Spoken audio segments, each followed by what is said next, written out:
Assalamualaikum warahmatullahi wabarakatuh. Hai, ketemu lagi sama Bu Nima. Kali ini kita akan belajar pelajaran kelas 6 SD di tema 4 tentang globalisasi. Setelah kalian melihat video ini, kalian diharapkan dapat menjelaskan pengertian globalisasi.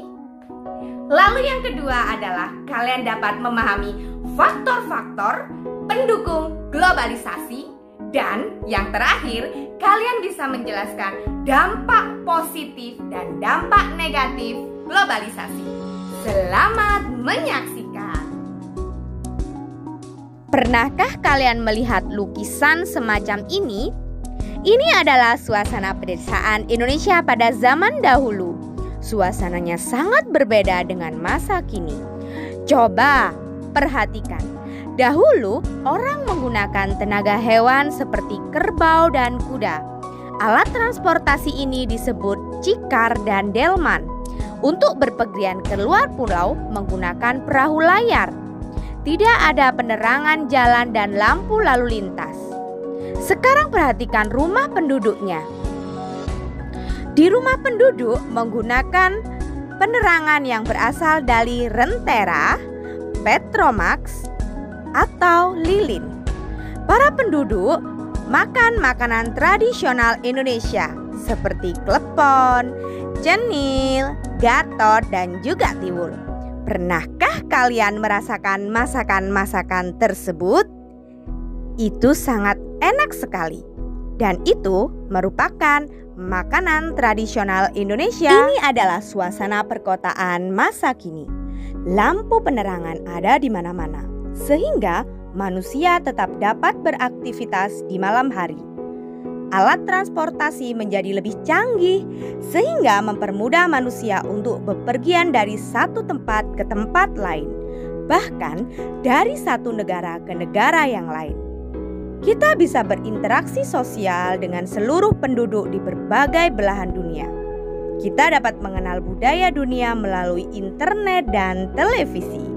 Kalian bisa mencicipi masakan di seluruh dunia.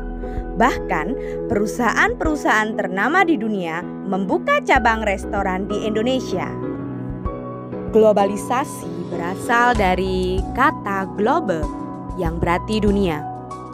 Globalisasi secara umum disebut proses mendunia. Bisa juga diartikan masuknya suatu negara dalam pergaulan dunia atau interaksi antar masyarakat di seluruh dunia. Mengapa bisa terjadi globalisasi? Berikut adalah faktor-faktor terjadinya globalisasi. 1. Kemajuan iptek atau ilmu pengetahuan dan teknologi, terutama teknologi komunikasi, sehingga informasi di suatu negara dapat diakses dan dikembangkan di negara lain.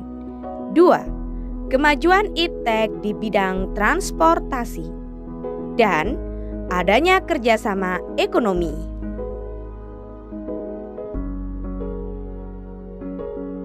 Berkembangnya arus globalisasi memberikan dampak bagi manusia, baik dampak positif maupun dampak negatif. Dampak positif globalisasi. 1. Pola hidup serba cepat. Dengan ditemukannya berbagai benda yang dapat mempermudah dan mempercepat waktu, seperti ditemukannya mie instan.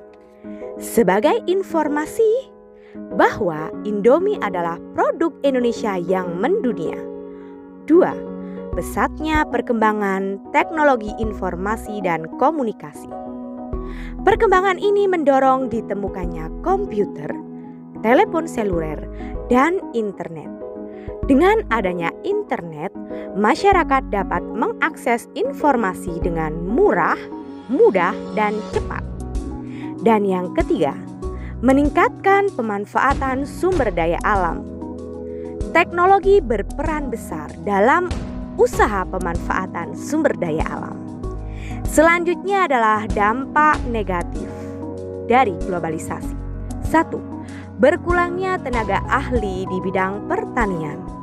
Masyarakat beralih pekerjaan menjadi buruh pabrik dan pegawai kantoran. Dan yang kedua, perubahan kehidupan yang berdasarkan kebersamaan menjadi individualis. Sebagai salah satu contoh, anak-anak lebih tertarik menggunakan gawai pintar dibandingkan bermain bersama keluarga menggunakan permainan tradisional. Dan yang terakhir adalah masuknya budaya barat yang mempengaruhi pola hidup masyarakat, seperti masuknya punk dan K-pop ke Indonesia. Sebagai generasi penerus bangsa, kita harus bijak dalam menghadapi era globalisasi. Kita tidak boleh tertinggal dari negara-negara lain. Seperti kata pepatah, kita harus berpikir secara global tapi bertindak secara lokal. Maksudnya, kita harus bisa mengikuti globalisasi, tapi perilaku kita dan tingkah laku kita harus sesuai dengan nilai-nilai luhur bangsa atau budaya ketimuran, sehingga jati diri bangsa Indonesia tetap tercermin pada diri masing-masing penerus bangsa. Demikian penjelasan globalisasi. Silahkan bertanya jika masih kebingungan di kolom komentar. Wassalamualaikum warahmatullahi wabarakatuh.